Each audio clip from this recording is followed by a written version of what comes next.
కాకుండా దిశ ఇబ్బందులు ఎన్నున్నా ఇచ్చిన హామీని నిలబెట్టుకుంటామని చెప్పాం. మే నెలలో తల్లికి వందనం, ఎంతమంది పిల్లలున్నా అంతమందికి డబ్బులు ఇచ్చే కార్యక్రమానికి శ్రీకారం చుడతాం. ఆ కార్యక్రమాన్ని కూడా ముందుకు తీసుకెళ్తాం. ఇంకో పక్కన రైతు భరోసా ఏదైతే చెప్పామో next installment Government of India ఇస్తుంది.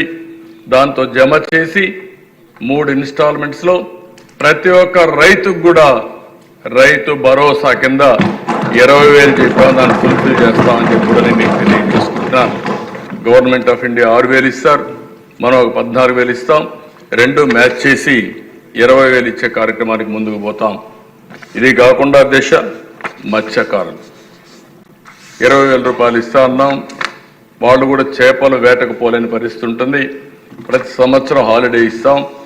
ఆ హాలిడే సమయం ముందుగానే వాళ్ళకి ఇవ్వాల్సిన 20,000 కూడా వాళ్ళకి ఆర్థిక సహాయం చేసి వాళ్ళను కూడా ఆదుకుంటామని చెప్పి ఈ సభ ద్వారా తెలియజేస్తున్నా. ఈ 1-2 కాదు అధ్యక్ష, నేను ఒకటే హామీ ఇస్తున్నా. మళ్ళీ నేను ఆ విషయాలు కూడా రీఅఫర్మ్ చేస్తాను. ఏదైతే మేము ఎన్నికల మేనిఫెస్టోలో చెప్పామో ప్రతి ఒక్కటి కూడా అమలు చేయడానికి చిత్తశుద్ధితో కట్టుబడి ఉన్నాం. అన్ని విధాల ప్రయత్నం చేస్తామని చెప్పి కూడా ఈ సభ ద్వారా ప్రజలందరికీ విజ్ఞప్తి చేస్తున్నాను. అయితే అధ్యక్ష, ఇక్కడ 2-3 విషయాలు మీ అందరికీ తెలియజేయాల్సిన అవసరం ఉంది. గడిచిన 5 సంవత్సరాలు ఏం జరిగిందో ఒక్కసారి మీరు ఆలోచిస్తే నేను 4-5 స్లైడ్స్ చూపిస్తాను. మీ అందరికి ఒక ఆలోచన వస్తుంది. ఎందుకంటే అధ్యక్ష పవన్ కళ్యాణ్ గారు ఎన్డీఏ తరపున నరేంద్ర మోడీ గారిని ఒక ఆదర్శంగా ఎప్పుడైతే అభివృద్ధి చేయాలి, సంపద సృష్టించాలి, దీనివల్ల ఆదాయం పెరుగుతుంది, పెరిగిన ఆదాయాన్ని సంక్షేమ కార్యక్రమాలకు ఖర్చు పెట్టాలి, కొంత డబ్బులు మళ్ళీ అభివృద్ధి పైన ఖర్చు పెట్టాలి, మళ్ళీ ఆదాయం పెంచుకుంటూ ఎక్కడికక్కడ ప్రజల్ని సాధికారత చేయాల్సిన బాధ్యత ఉంది.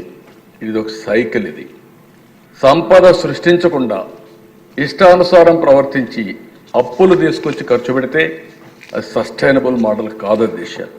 ఆ విషయం చెప్పడానికే నేను ఈ 4-5 స్లైడ్స్ మీ ద్వారా ప్రతి ఒక్క మెంబర్కి కానీ రాష్ట్రంలో ఉండే ప్రజలందరూ కూడా ఆలోచించుకోవాల్సిన అవసరం ఉంది.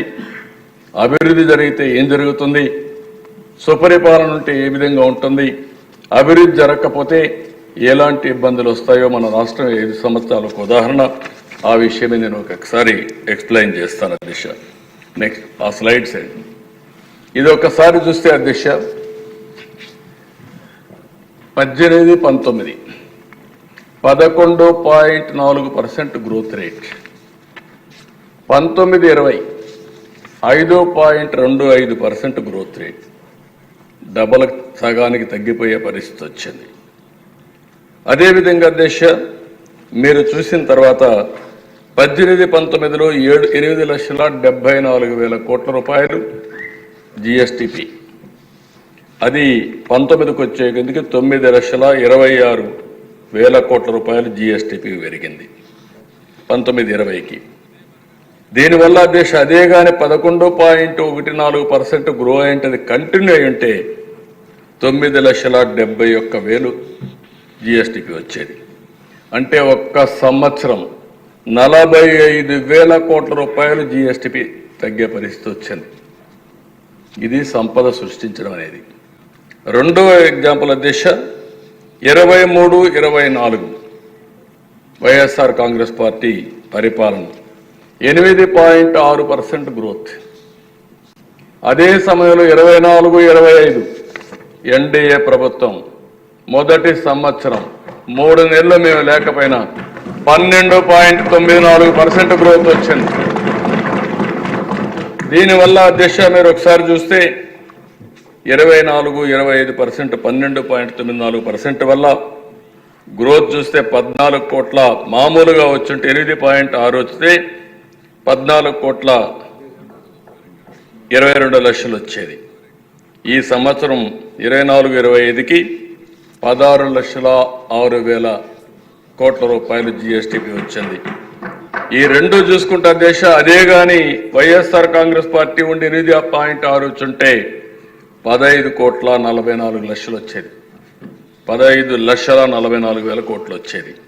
అంటే ఒక సంవత్సరం వైఎస్ఆర్ కాంగ్రెస్ పార్టీకి ఎన్డీఏ ప్రభుత్వానికి వ్యత్యాసం చూస్తే 62,000 కోట్ల రూపాయలు అదనంగా జీఎస్టీపీ సాధించే పరిస్థితికి వచ్చాం.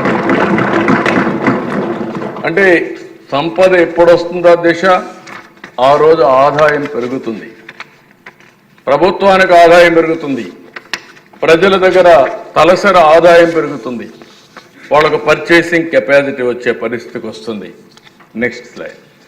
ఈ స్లైడ్ మీరు చూస్తే అధ్యక్ష 14-15 నుంచి 18-19 వరకు 5 సంవత్సరాలు తెలుగుదేశం పార్టీ హయాంలో 13.5% గ్రోత్ రేట్.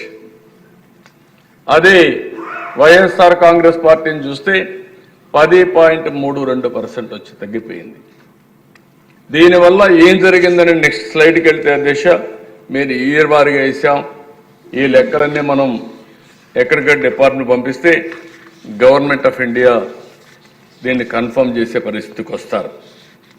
అధ్యక్ష ఇక్కడ చూస్తే ఈ సినారియోలో తెలుగుదేశం పార్టీ అధికారంలో ఉండుంటే 13.5% గ్రోత్ రేట్ వచ్చినా ఈరోజు మీరు చూసినప్పుడు కింద చూస్తే యాక్చువల్గా గ్రోత్ అయింది ఆ రోజు 23-24కి 14,22,000 కోట్లు.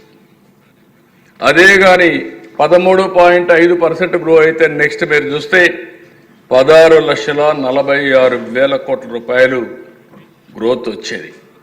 దీనివల్ల డిఫరెన్స్ 5 సంవత్సరాల్లో 2,24,000 కోట్ల రూపాయలు డిఫరెన్స్. అంటే 5 సంవత్సరాల్లో కలిస్తే 7,24,000 కోట్ల రూపాయలు అదనంగా జీఎస్టీపీ వచ్చిండేది. దీనివల్ల అధ్యక్ష మీరు ఒకసారి చూస్తే రాష్ట్రానికి 76,195 కోట్ల రూపాయలు అదనంగా ఆదాయం వచ్చేది. ఈ 76,000 కోట్లు వచ్చుంటే సంక్షేమ కార్యక్రమాలు కానీ తిరిగి అప్పులు చేసే కార్యక్రమం లేకుండా చేసేదానికి అవకాశం వస్తుంది. అదే అధ్యక్ష తెలుగుదేశం పార్టీ ప్లాన్ చేసింది 15% గ్రోత్ అనుకున్నాం. ఈ సంవత్సరం మళ్ళీ 12.94% గ్రోత్ వచ్చింది. రాబోయే సంవత్సరం నుంచి 15% సాధించాలనుకుంటున్నాం. అది కానీ మనం చేసుంటే అధ్యక్ష ఈరోజు ఇంకా 94,856 కోట్ల రూపాయలు అదనంగా జీఎస్టీపీ వచ్చేది. అంటే ఎందుకు చెప్తున్నానంటే అధ్యక్ష ఇవన్నీ మనం దీనివల్ల ప్రభావం ఏంటంటే నెక్స్ట్ స్లైడ్లో మీరు చూస్తే పర్ క్యాపిటా ఇన్కంలో మీరు చూస్తే మామూలుగా వచ్చుంటే కానీ వీళ్ళు వచ్చిన తర్వాత చూసినప్పుడు 13.5%తో మనం గ్రో అయితే 41,706 కోట్ల రూపాయలు అదనంగా ప్రతి సంవత్సరం తలసరి ఆదాయం పెరిగేది. ఈరోజు మనం 10,000 15,000 ఇవ్వడం కాదు, ప్రజల ఆదాయం పెంచాలి. అదే మరి ప్రభుత్వం యొక్క వనరులు పెంచాలి. ఇది పెంచుంటే ఇలాంటి పరిస్థితి వచ్చేది కాదు. అదే కానీ 15% పెరిగితే అదనంగా 60,000 కోట్ల రూపాయల ఆదాయం వచ్చేది. కానీ అధ్యక్ష ఇవన్నీ చేయని దాని వల్ల ఈరోజు ఏం జరిగిందని ఒక్కసారి చూస్తే నెక్స్ట్ స్లైడ్. రాష్ట్రం అప్పుల పాలైంది.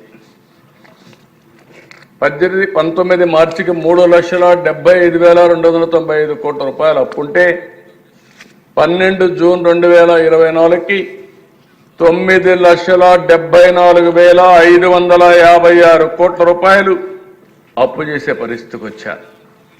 అదే అధ్యక్ష అక్కడ హెడ్డింగ్స్ వారిగా మీరు చూస్తే గవర్నమెంట్ డెట్ వచ్చి 4,38,278 కోట్లు, పబ్లిక్ అకౌంట్ లయబిలిటీస్ 80,914 కోట్లు, కార్పొరేషన్స్ యొక్క డెట్ 2,48,677 కోట్లు, సివిల్ సప్లైస్ కార్పొరేషన్ మొన్న అప్పులు చేసిపోతే ఇప్పుడు ఆ అప్పులు ఏం చేయాలని అర్థం కాకుండా అవస్థపడే పరిస్థితికి వచ్చాం. దగ్గర 36,000 కోట్లు.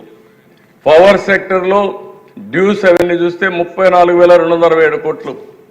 అవుట్ స్టాండింగ్ డ్యూస్ ఏజెన్సీస్ అన్ని కాంట్రాక్టర్లకి అన్ని దగ్గర అప్పులు పెట్టేస్తే 1,13,244 కోట్లు. ఎంప్లాయీస్ వాళ్ళ యొక్క ప్రావిడెంట్ ఫండ్ కూడా ఉపయోగించేశారు. 21,980 కోట్లు. Non contribution to sinking fund all these things చూస్తే 1196. మొత్తం చూసినప్పుడు దేశ 9,74,556 కోట్ల రూపాయలు అప్పులు పెట్టెళ్లారు.